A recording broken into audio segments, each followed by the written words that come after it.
اللہ ہی اللہ کیا کرو، دکھ نہ کسی کو دیا کرو، جو دنیا کا مالک ہے نام اسی کا لیا کرو۔ سنشائن ہربل مایوس شادی شدہ مردوں کے لیے جڑی بوٹیوں سے تیار کردہ اثردار دوا، اس کے علاوہ وزن بڑھانے اور موٹاپا کم کرنے کے لیے لاجواب دوائیں انڈیا میں کہیں بھی حاصل کرنے کے لیے ابھی کال کریں۔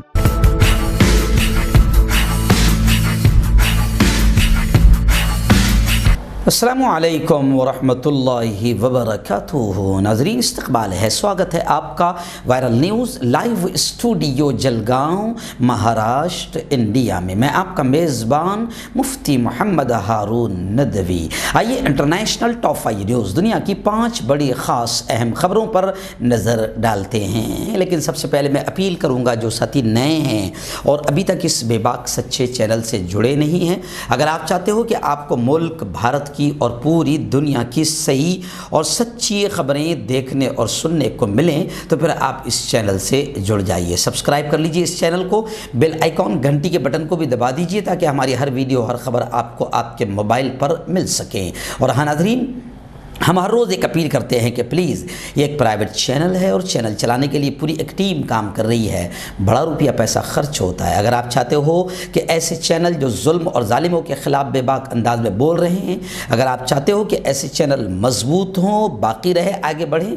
تو پلیز آپ چینل کی فائنینشیل ہیلپ، مالی تعاون، مالی مدد کیجئے۔ اسکرین پر آپ نظر ڈالیں، ہمارے چینل کا بینک اکاؤنٹ نمبر بھی دیا جاتا ہے، اور اگر آپ آن لائن پیسہ بھیج کر مدد کرنا چاہتے ہیں تو گوگل پے، فون پے اور پے ٹی ایم تینوں کا نمبر ایک ہی ہے، 9923223361۔ اللہ نے جو بھی آپ کو طاقت دی ہے، ہر دن یا ہفتے یا مہینے میں ایک بار ہی صحیح 200، 500، 1000 روپے جو آپ کر سکتے ہیں پابندی سے مدد کیجئے، چینل کو مضبوط کیجئے، ہماری مدد کیجئے۔ جی ہاں ناظرین، آج جمعرات کا دن ہے، جمعرات کے دن ہمارا لائیو بیان ہوتا ہے 9:30 بجے انڈیا کے وقت کے اعتبار سے۔ تو آج کے بیان کا بہت اہم عنوان ہے، حالات کو دیکھتے ہوئے مسلمان جو مایوسی کا شکار ہو گیا ہے۔ جی ہاں، تو حالات کو دیکھتے ہوئے ہم نے آج کا بہت اہم عنوان رکھا ہے کہ لوگ آسان سمجھتے ہیں مسلمان ہونا، لوگ آسان سمجھتے ہیں مسلمان ہونا۔ تو ایک اہل ایمان کو پہلے بھی کتنی قربانیاں دینی پڑی ہے اور اہل ایمان نے دی ہے اور آج بھی اسے دینی پڑے گی، اور مایوسی کفر ہے۔ تو بہت اہم بیان ہوگا، اپنے پورے پریوار کے ساتھ رات 9:30 بجے کا بیان ضرور دیکھیں اور اپنے دوستوں کو بھی یہ بیان دیکھنے کی دعوت دیں۔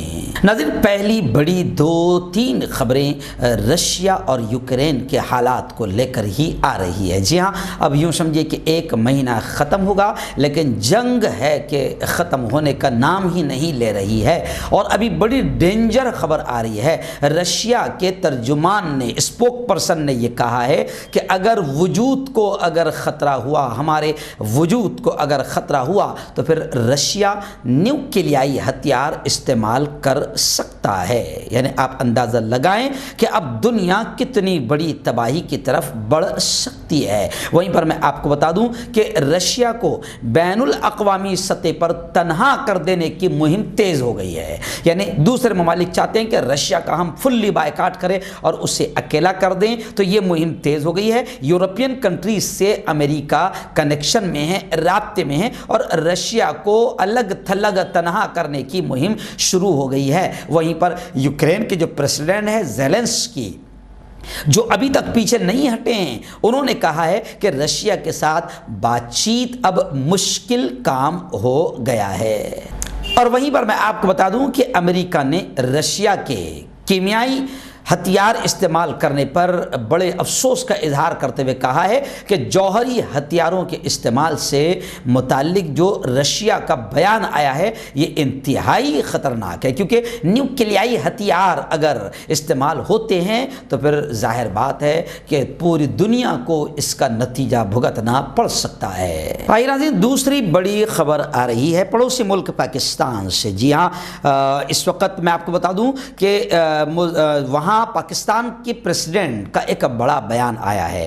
یوم پاکستان اب منایا جائے گا۔ یوم پاکستان کے موقع پر مسلح افواج کی مشترکہ پریڈ میں دفاعی قوت کے مظاہرے کے دوران پاکستان کے صدر نے بڑا بیان دیتے ہوئے یہ بات کہی کہ دشمن کوئی بھی ہو، پاکستان دشمن کی کسی بھی مہم جوئی کا منہ توڑ جواب دے گا۔ صدر پاکستان ڈاکٹر عارف علوی نے کہا کہ پاکستان اپنی سلامتی اور خود مختاری پر کبھی سمجھوتا نہیں کرے گا اور کسی بھی مہم کا دشمن کی کتنی ہی خطرناک مہم کیوں نہ ہو یا دشمن کتنا ہی مضبوط کیوں نہ ہو اس کا فوری طور پر منہ توڑ جواب دیا جائے گا۔ یوم پاکستان کے موقع پر گراؤنڈ میں ہونے والی مسلح افواج کی مشترکہ پریڈ سے خطاب کرتے ہوئے صدر پاکستان نے یہ بات کہی اور کہا کہ ہم ایک ذمہ داری ایٹمی قوت ہے اور تمام ممالک کے ساتھ امن چاہتے ہیں، ان کی خود مختاری کا احترام کرتے ہیں اور پرامن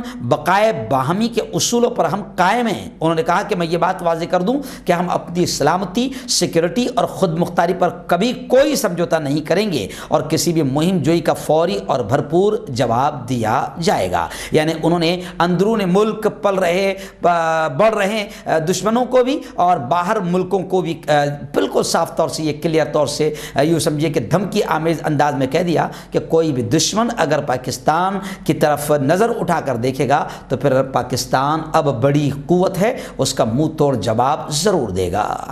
اور انہوں نے خاص بات یہ کہی کہ دنیا میں اسلاموفوبیا، اسلام کے خلاف جس طریقے سے پروپیگنڈا پھیلایا جا رہا ہے اور نفرتیں بڑھائی جا رہی، تو انہوں نے کہا کہ دنیا میں اسلاموفوبیا کی بڑھتی لہر نے مسلمانوں کو خطرات سے دوچار کر دیا ہے اور کافی نقصان عالمی سطح پر ہو رہا ہے۔ اس لیے انہوں نے عالمی اسلاموفوبیا کو انٹرنیشنل لیول، عالمی سطح پر روکنے کے لیے اقوام متحدہ UNO میں OIC کی جانب سے پاکستان کی پیش کردہ قرارداد کی منظوری دی اور انہوں نے یہ بھی کہا کہ اس قرارداد میں اس کا اعادہ کیا گیا ہے کہ اسلاموفوبیا، ناموس رسالت صلی اللہ علیہ وسلم اور مذہب کی توہین اور مسلمانوں کے خلاف نفرت انگیز تحریر و تقریر دنیا کے سامنے ایک بہت بڑا چیلنج ہے۔ اور انہوں نے کہا کہ اب ہر سال 15 مارچ کو اسلاموفوبیا سے مقابلے کا دن منایا جائے گا اور دنیا اس بات کو یقینی بنائے گی کہ اسلاموفوبیا کی کیفیت کو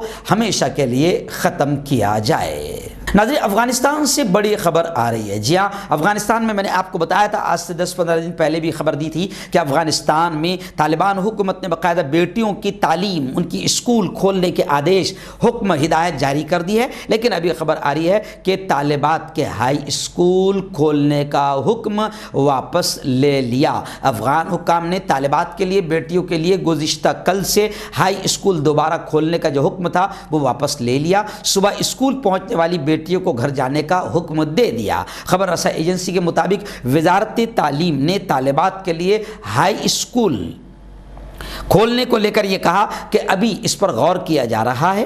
اسلامی قانون اور افغان ثقافت کے مطابق منصوبے تیار کیے جا رہے ہیں تاکہ بیٹیوں کی اسلامی قانون کے اعتبار سے پوری طریقے سے حجاب اور ان کی عزت کی سلامتی کا خیال رکھا جائے۔ اور پھر حکومت نے کہہ دیا کہ ابھی اس پر پورا پلان بن رہا ہے اور جب تک کہ دوسرا حکم نہ دیا جائے بیٹیاں اسکول نہ آئیں۔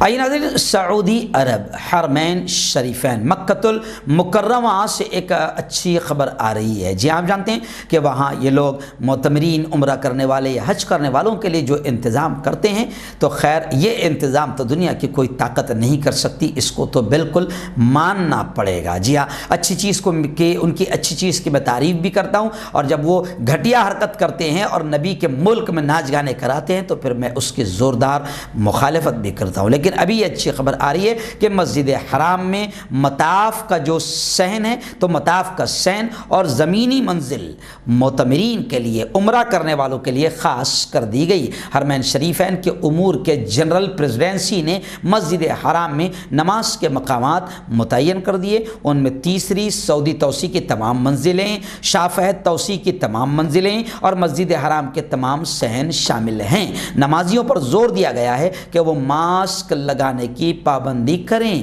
انتظامیہ نے مطاف کے صحن اور زمینی منزلوں کو طواف کرنے والوں کے لیے خاص کر دیا ہے۔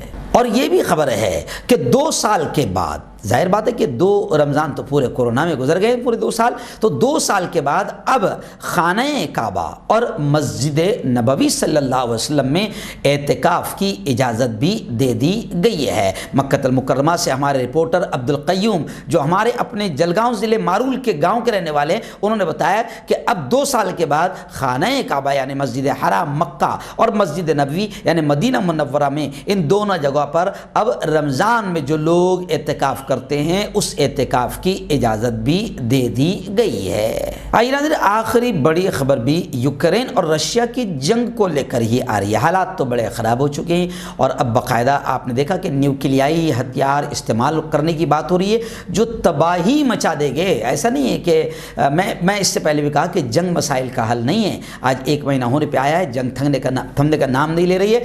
ہزاروں بے قصور مر چکے ہیں، مارے جا چکے ہیں اور کوئی رشیا کا کچھ نہیں بگاڑ پا رہا ہے۔ اور ابھی یوکرینی فوج کا ایک بڑا بیان یہ بھی آیا ہے کہ اب ہمارے خلاف جنگ میں بیلاروس بھی شامل ہو سکتا ہے۔ یوکرین کی فوج کی اسٹاف کمیٹی نے بدھ کے روز کہا کہ بیلاروس کی مسلح فوج ممکنہ طور پر ہمارے خلاف جنگ میں روس کے کاندھے سے کاندھا ملا کر شامل ہو سکتی ہے۔ تاہم یوکرین کی فوج کے مطابق بیلاروس کے فوجیوں کی بڑی تعداد اور بعض کمانڈر روسی فوجی کارروائیوں میں شریک ہونے سے انکار کر رہے ہیں۔ یہ بات بدھ کے روز یوکرین کی فوج کے فیس بک پیج پر جاری پوسٹ میں بتائی گئی ہے۔ یوکرین کی فوج کا کہنا ہے کہ روسی افواج کے خلاف ہماری مزاحمت جاری ہے۔ گزشتہ روز کئی علاقوں میں روس کے 7 حملوں کو ہم نے ناکام بنا دیا۔ اس دوران میں ہم نے 7 فوجی ٹینک، 6 توپ خانے اور کئی عسکری سواریاں تباہ کر دی۔ تو اس طریقے سے یوکرین بھی پیچھے ہٹنے کو تیار نہیں ہے اور اب یوکرینی فوج کا بیان ہے کہ رشیا بیلاروس کو بھی اپنے ساتھ شامل کر سکتا ہے۔